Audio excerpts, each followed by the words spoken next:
నిన్న మనం అనుకున్నాం గౌరవనీయులు మన నాయకులు మన పార్టీ అధ్యక్షులు తెలంగాణ ముఖ్యమంత్రి కేసీఆర్ గారి నాయకత్వంలో శాసనసభ ఎన్నికల్లో ఏ రకంగానైతే విజయ డంకా మోగించి 75% స్థానాలను సాధించుకున్నామో అదే పద్ధతిలో మరొకసారి ఒక్కటే మన నినాదం సారు కారు 16 ఢిల్లీలో సర్కారు అనే నినాదంతో డంకా బజాయించి తెలంగాణలో 16 స్థానాల్లో గులాబీ జెండా ఎగరాలి.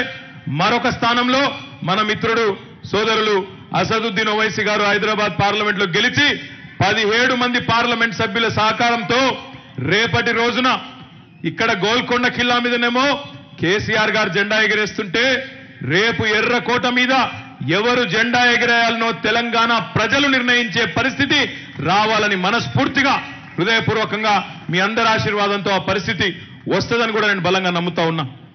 ఈ రోజు నేను ఉదయం పేపర్లో చూడడం జరిగింది. గౌరవనీయులు భారతీయ జనతా పార్టీ రాష్ట్ర అధ్యక్షులు మొన్ననే ముషీరాబాద్ లో మన ముఠా గోపాల్ గారి చేతిలో ఓడిపోయిన డాక్టర్ లక్ష్మణ్ గారు వారు ఒక మాట అనడం జరిగింది. మేము ఈసారి ఖచ్చితంగా గెలుస్తాం, బీజేపీ ఈసారి మళ్ళీ పార్లమెంటులో తెలంగాణలో కూడా బ్రహ్మాండంగా గెలుస్తుంది, ఒకవేళ మేం గెలవకపోతే నేను సన్యాసం తీసుకుంటా, గెలిస్తే నువ్వు సన్యాసం తీసుకుంటావా అని చెప్పి వారు నాకు ఒక సవాల్ కూడా విసరడం జరిగింది. డాక్టర్ లక్ష్మణ్ గారు అంటే వ్యక్తిగతంగా నాకు మిత్రుడు, నాకు అభిమానం కూడా. ఆయనంటే మంచి వ్యక్తి, మంచివాడు. నేను ముద్దుగా లచ్చన్న అని పిలుచుకుంటా.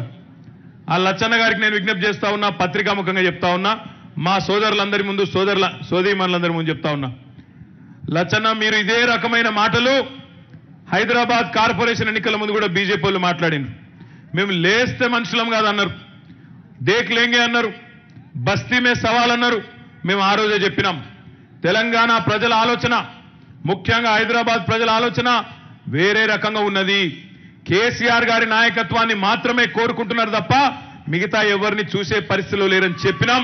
చెప్పినట్టే మషీరాబాద్ లో గాని, అంబర్పేటలో గాని, గోషామహల్లో గాని, ఖైరతాబాద్ లో గాని, ఉప్పల్లో గాని ఎక్కడెక్కడైతే పోయిన శాసనసభలో ఆనాడు భారతీయ జనతా పార్టీ నాయకులు శాసనసభ్యులుగా ఉండేనో వారి నియోజకవర్గాల్లో కూడా జెండా పాతడం జరిగింది. కార్పొరేషన్ ఎన్నికల్లోనే ప్రతి కార్పొరేటర్ సీట్ కూడా ఆనాడే గెలుచుకోవడం జరిగింది.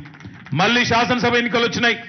శాసనసభ ఎన్నికల్లో మళ్ళీ అదే పాత చింతకాయ పచ్చడి డైలాగులు కొట్టినారు, దేక్లేంగే అన్నారు, మేమే గెలుస్తామన్నారు, చాలా పెద్ద పెద్ద మాటలు మాట్లాడినారు.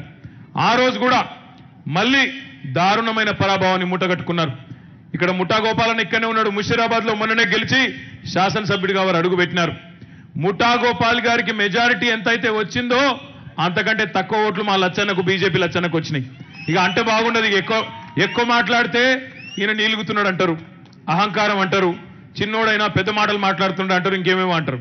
కాబట్టి నేను ఎక్కువ అనగాని ఒక్కటి మాత్రం పక్కా చెప్తున్నా, లక్ష్మణ్ గారు మీరు ఏమనుకున్నా ఏం చేసుకున్నా, ఎట్లనైతే కార్పొరేషన్ ఎన్నికల్లో చెప్పి ఓడగొట్టినమో, అసెంబ్లీ ఎన్నికల్లో ఎట్లయితే చెప్పి 119 స్థానాల్లో 103 స్థానాల్లో డిపాజిట్లు గల్లంతు చేసినామో బీజేపీకి, రేపు సికింద్రాబాద్ పార్లమెంట్ లో కూడా తప్పకుండా గులాబీ జెండా ఎగరేసి తీరుతామనే మాట బీజేపీ సోదరులకు నేను విజ్ఞప్తి చేస్తా ఉన్నా.